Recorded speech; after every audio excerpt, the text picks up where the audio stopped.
Hey everyone, welcome back to my channel, and if you're new here, I'm Esther Perez, and don't forget to like and subscribe for a lot more information about wedding planning, traveling, and so on. So for today's video, I thought it'd be really great to ask ChatGPT what are top 10 questions someone might have when deciding or planning to have a destination wedding. I think the immediate thoughts, like once you get engaged, are always like wedding. Like, what am I going to do for the wedding? When is the date? You're just constantly going to be asked that question as soon as you engage. So you might have stumbled here with the thoughts of like, what about a destination wedding and what could that entail? And if you have any other questions, please feel free to drop them in the comment section and I can always make another part 2 type of video. But these are just like the common ones across the internet that we were able to find. So the first question is, how much will a destination wedding cost in comparison to a local one? I think it's obvious that one of the biggest factors when wedding planning is your budget and finances. So it makes a lot of sense that this is the first most commonly asked question when it comes to planning a wedding. So I can only tell you based off of like my own experience and what I've heard from others, but we know another couple that got married here in Ohio. It was not a destination wedding for them. I think their family members did have to pay for like the hotel stay. But for them in the venue, they, I think, paid around $45,000. And that was like the one day like ceremony, reception. The venue was beautiful. The food was wonderful. The DJ was great. This is actually one of my favorite weddings I've been to. And for $45,000, I think that is pretty common, I would say. I have another friend who is currently wedding planning and she's really trying to get a wedding in with $20,000, and I think if she's able to accomplish that, that'll be the cheapest I've ever heard of here in the States. It's all about like guest count as well and like the type of food. There's so much that goes into like the factors behind finances and budgeting when it comes to a wedding. Now, someone might be planning to have a small wedding and they might try to get a wedding that's around $5,000 like USD here in the US. And I'm not going to say like that's unheard of, but I know people who have done that. They're okay with like a backyard wedding and maybe borrowing items from like friends. And I think one thing I saw for a wedding here, and I don't remember the total cost of this wedding, but they had their bridesmaids all make some type of dessert, and that's what made up their dessert table. They didn't really have like the cake cutting moment. It was like, here's a bunch of desserts. Now, going back to the cost of a destination wedding. So there are so many great breakdowns online of what a wedding package looks like at a resort, and it's pretty typical, I would say, like just like in the US, it really goes based off a head count. If you want to have a $5,000 destination wedding in Mexico, you can certainly have one, and I have heard of that happening. If you want to spend more money, you can do that as well. Like, I think your deciding factor on should you have a destination wedding or should you have a local one, not necessarily be like the cost comparison, but more so be like what would fit your style best, you and your groom or you and your bride. Like what would make you both happy with the total experience. Dion and I knew we loved to travel and we know we wanted to make a big experience out of it. And we thought like, you know, one day in Ohio like was not going to be enough. And we knew the costs were high and we thought if we can pay that same cost somewhere else and have like a whole vacation out of it, why not? But if you're someone who's heard like, oh, destination weddings are so much cheaper but it would make you really sad to not have someone there, then I definitely would consider that, because like there's so much more that goes into play when it comes to deciding between destination and local besides just the cost.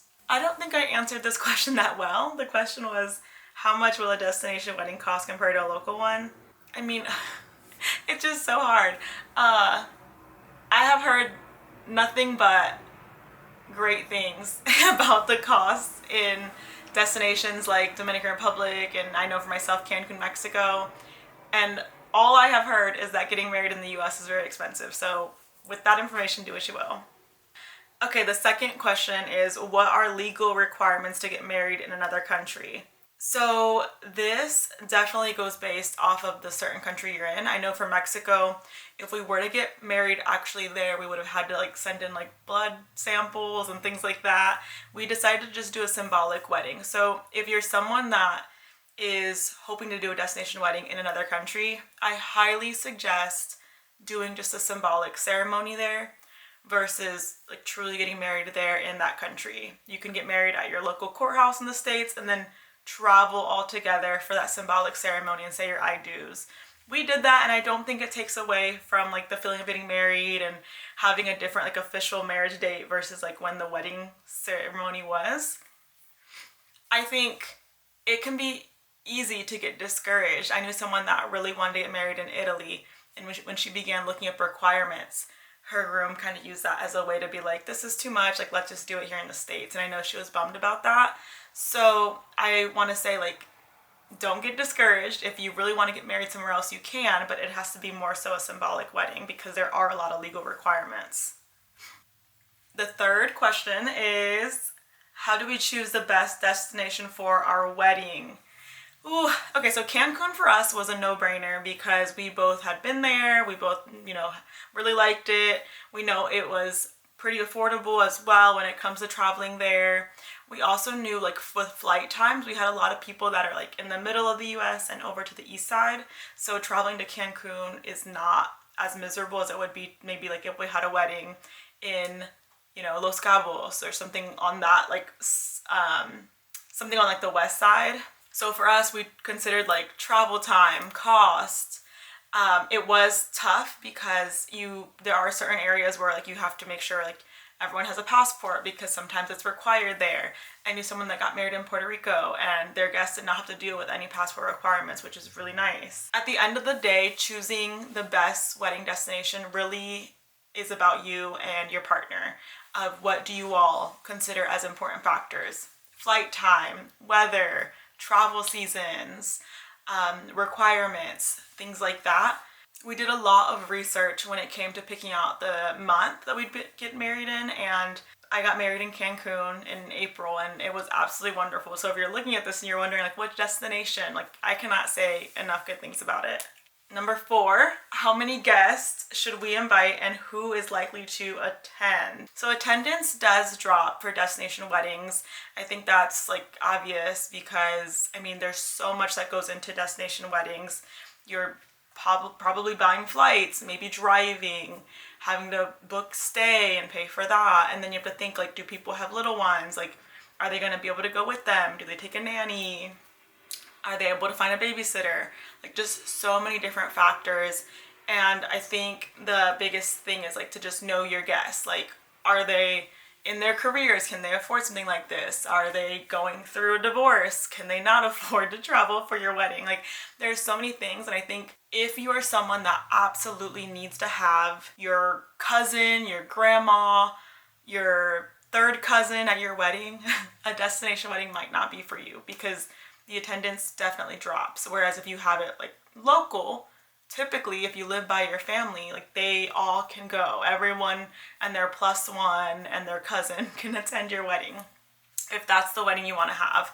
I know brides that like really want to have a 300+ count wedding and have it be a huge event, and that's fine. If that's what you want, I don't suggest a destination wedding where you have to travel out of the country, because I will say that part made it just a little more difficult, the traveling out of the country piece for us, because people had to get passports and things like that. So keep that in mind when you're thinking through like, do I do it stateside? Do I do it in another country?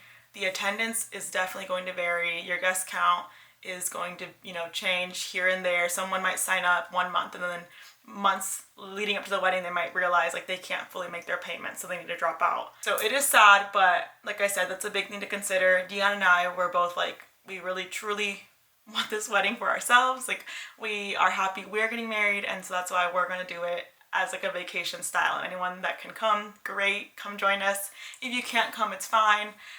But you really have to have that mentality. I knew someone that they planned their wedding and then got like mad because someone couldn't go to their destination wedding. And I just think that's really unacceptable, because it really is a lot financially on someone. So you really have to not get upset when someone cannot afford to go or just can't go because of PTO in their work. Everyone just has their different reasons. So to answer more so like the first part of that question of how many guests should we invite, look at your budget, your finances when it comes to the wedding. Because for us, and I can try to add a spreadsheet here, the meals for the wedding was the highest price line item on the invoice. We had a buffet. There was like steak, lamb chops, lobster served. So it was a pretty nice buffet, and it was $110 a person. So it definitely was pricey. It definitely adds up quickly if you have a group, and we had 62 in total head count. So it was, like I said, the highest price item. Now, was food very important to us? Yes, we wanted really great food. We wanted people to walk away from the event and think like, wow, that food was so good. And so I think when you're wedding planning, it's important to also remember like, what are those key pieces that you really want for your wedding? And that's where you'll know like where you want to spend your money as well. But with that, the higher the guest count, the more pricey. So when you're making your guest list, think that through. Should we hire a local wedding planner or bring our own? Great. So I will say local planners often have like their own vendors that they go to and use all the time, and they'll know like local laws in case you really want to get like formally married there. I do think growing trend is to kind of like do it yourself to help save with the cost. And I will say with a destination wedding, you might not need like a wedding planner if you're going to a resort because they provide you with one, but you will need a travel agent. And I cannot say enough. I want to stop the whole video and just say, like, if you're having a destination wedding out of the country, get a good travel agent. And we used one that was free, and it was not the best experience like whatsoever. That's actually the only vendor I would like wish I could go back in time and change. But if you're getting married in another country, definitely a travel agent, a good travel agent is needed.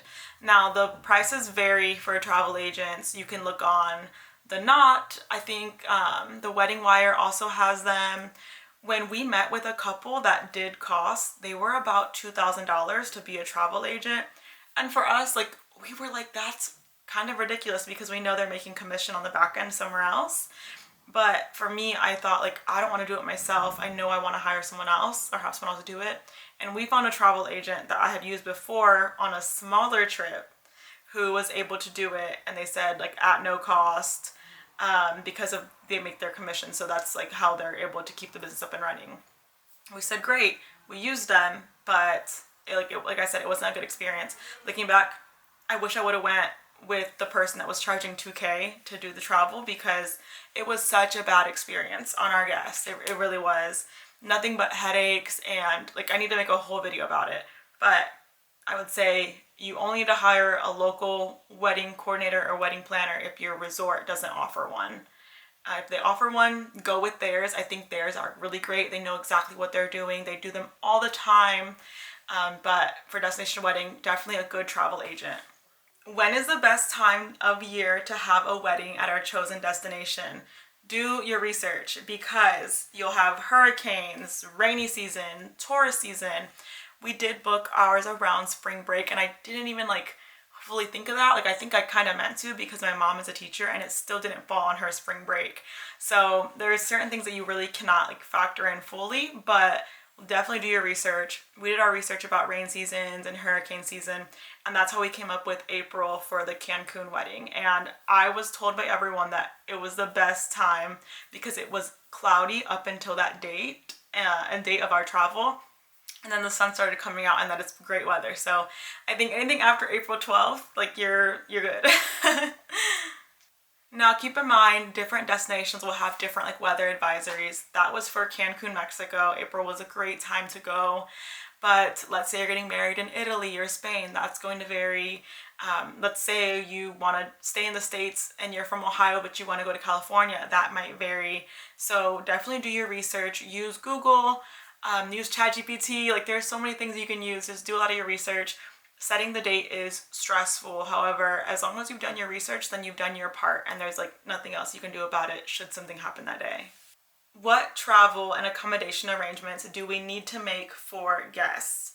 So I think the biggest piece is affordability. When you're planning a destination wedding, like you're really thinking about the finances and budget, and you want to ensure that it's also affordable for your guest. We actually had a different resort picked out, but after getting the numbers back, we realized it would have been a lot pricier for our guests. And it just didn't make sense because we knew already it'd be difficult enough to travel for many of them. So we ended up going with our second option, which was a bit cheaper for the guests.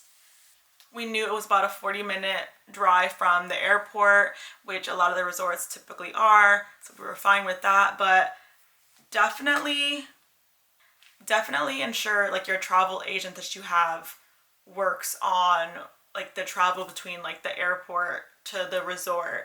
I think that is a big piece of it. Ours did, but it wasn't done well. It was like communicated like a day before travel. So I definitely suggest when you're meeting with the travel agent, because you're going to have a destination wedding, right? Like when you're meeting with your travel agent, definitely inquire about like what are your communications like to our guests when it comes to their travel and their stay and their how they'll be getting from the airport to the resort. What does that cost look like? Because that is an added cost for them aside from just like the stay and the flights. There typically is like a transportation fee as well. Should we have a legal ceremony abroad or do paperwork at home? So I kind of answered this above, but I suggest doing the legal paperwork stuff at home and then going away for the symbolic ceremony. We didn't even have to like show our marriage certificates when we were flying or anything like that. It really wasn't as big of a headache as I thought it was going to be. I thought like going to the courthouse first, it'd be like quite a headache to then like travel, but no issues at all. So that's my suggestion, courthouse and then travel for the symbolic wedding. How do we handle shipping or transporting wedding attire and decor? That's a good one. I think I need to make a full video, but in short, I had my dress in my carry-on luggage. Like I just like stuffed it in there. And then Dion had his suit in his hand, and I highly suggest doing that. We flew Southwest. Southwest did not have anywhere for him to hang it up, but they did tell him like he could place it on top of everyone's carry-on in the overhead bins once they put theirs up there. So that gave us really no problem. I've heard of some flight attendants letting you hang it up there, but it really varies. So I would not like count on being able to hang up your suit or dress. I really do suggest like your big dress, putting that in your carry-on suitcase and keeping it with you the whole time and storing it in the overhead bin. And then for your tux, like keep it hanging and then put it over people's suitcases in the overhead bin. As for decor, I don't want to get into this too much, but you can take your decor with you, which we did. We took like 4 big suitcases because we flew Southwest. So we had these huge suitcases and a bunch of decor. However, you will most likely be flagged through customs going with a bunch of suitcases, which we were. We had to open out all of our suitcases, show everything in it. They questioned us and asked if we were like gonna sell stuff. Like it was a whole thing. So you can take items with you, but just have your receipts of everything you bought and make sure you're able to explain that it's for a wedding. Or you can send them into the resort. Now, I never sent anything into the resort. I think they did say if I wanted to send something in, it had to be like a week or so in advance. But you can grab that address from them. During the time that you're selecting a good resort with your travel agent, I do suggest inquiring about like what are their requirements on sending in decor that is your own, because a lot of the resorts have different like requirements when it comes to vendors and what you're bringing in yourself, as well as like what type of decor, like whether it's real flowers or fake flowers. I need to make a separate video about that because the vendor piece in resorts is very tricky. What events or activities should we plan beyond the ceremony? So I love that this is the last question because this was like the favorite piece. I feel like this was my favorite part of having a destination wedding, the affordability to have multiple events. We spent, and this is my first time saying it, I think on camera, so I'll make a whole video about it, but we spent $20,000 in total, and we got to have 2 different events. And so we had like a guest welcome event, and that was like till death do us party. And then we also had our wedding day, which in there, you know, you have your ceremony, cocktail hour, and reception. So like 4 events, 4 events total for $20,000. And when it came to deciding like, you know, states or destination wedding, like I said, it was a no-brainer for me. But I think after like really like looking at it, I'm like, I'm so thankful that I immediately decided on destination wedding in Cancun because the affordability really was so crazy. If you're going to have a destination wedding, I really suggest that you offer excursions. Like I placed a link to the resort's excursion group that they could reach out to and plan an excursion if they wanted to. Not paid for us, but like they could go on their own on a free day if they wanted.